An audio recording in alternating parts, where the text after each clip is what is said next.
Well, since the last video, I've put into place some of the things that I was talking about I was going to do. I wanted to add more steps, start walking further.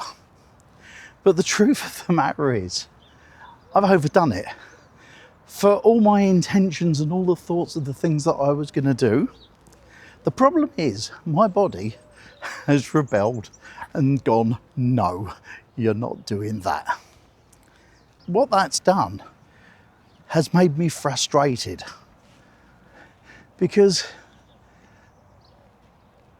I just want to do more. I want to get up and get back to normal as quickly as possible. But sometimes, you push yourself to do these things and you end up worse off. Let me talk to you about yesterday as an example. Debs and I decided to walk over to the shop.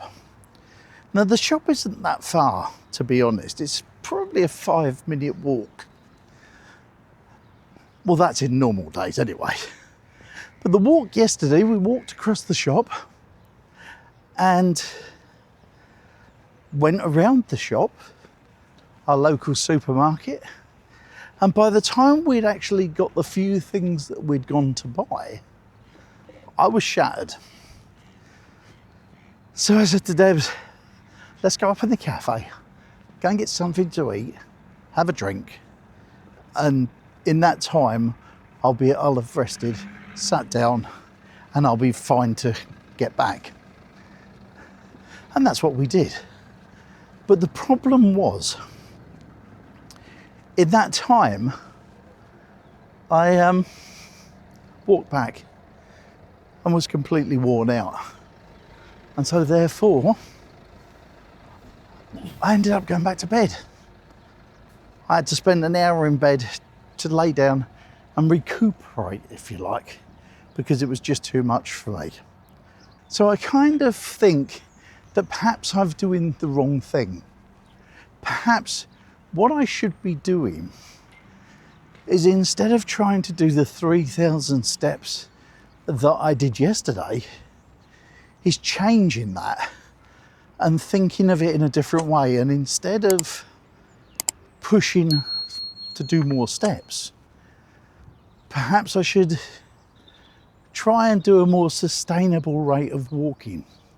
Because what I found was yesterday that I was trying to push faster, to try and get there, to try and do more. And it's not working. I was shattered.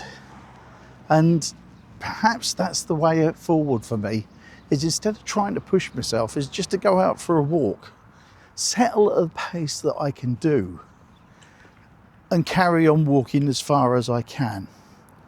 Because at the moment, it's too much for me and I'm shattered. You see, the problem is,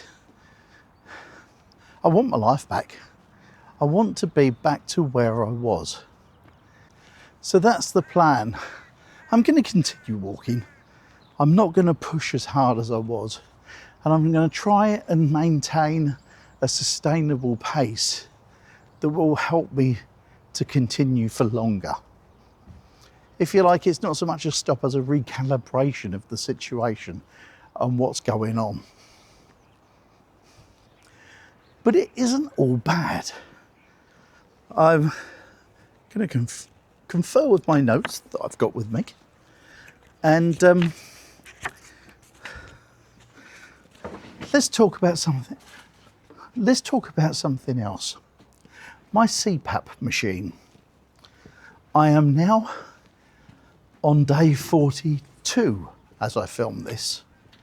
So I'm getting to the stage where the doctors were telling me that I should start to feel the benefits of it. Because at the minute, I'm not. And that's made me down as well. Because I'm not feeling that I'm benefiting from it enough. And yet, when I look at the details of it, things are actually getting better. When I took the test to see what was going on, I stopped breathing 42 times a minute on average through the course of the night. I looked at the stats on the CPAP machine for how it was going on. Last week,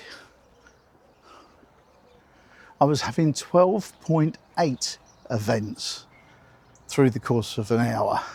So that's down a lot, from 42 to 12.8.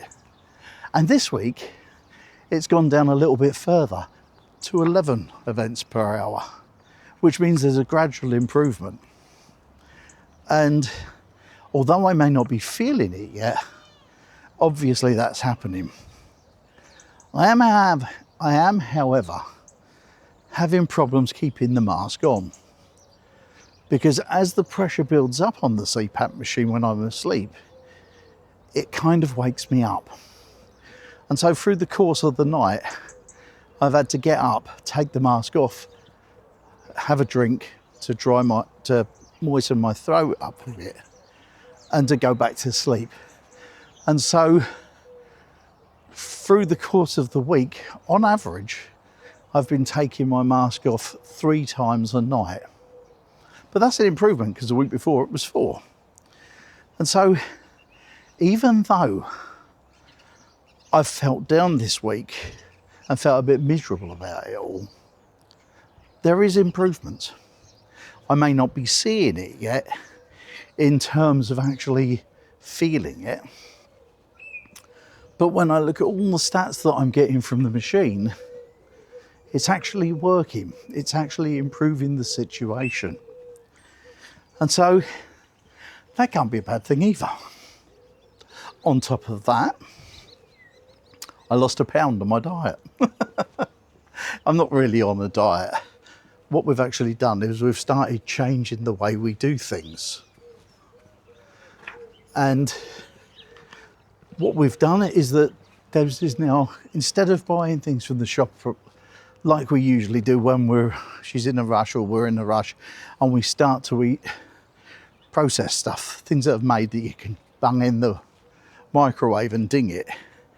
Now she's gone back to preparing from fresh, and that has helped no end. We're eating much better food, less preservatives going into it. We know what we're eating, and that is helping. As I said, I cut out fizzy drinks, and instead I'm drinking sparkling water with juice in it, and that's improved things as well. So all around, things are looking better, even though I don't feel it. So as I look back, I've had a bit of frustration this week. It's not been as good as I would have hoped. I'm going to have to change the way that I do things. However, all in all, everything is moving forward, so I should be happier than I am. So let's see how this next week goes, shall we? I'll see you next time.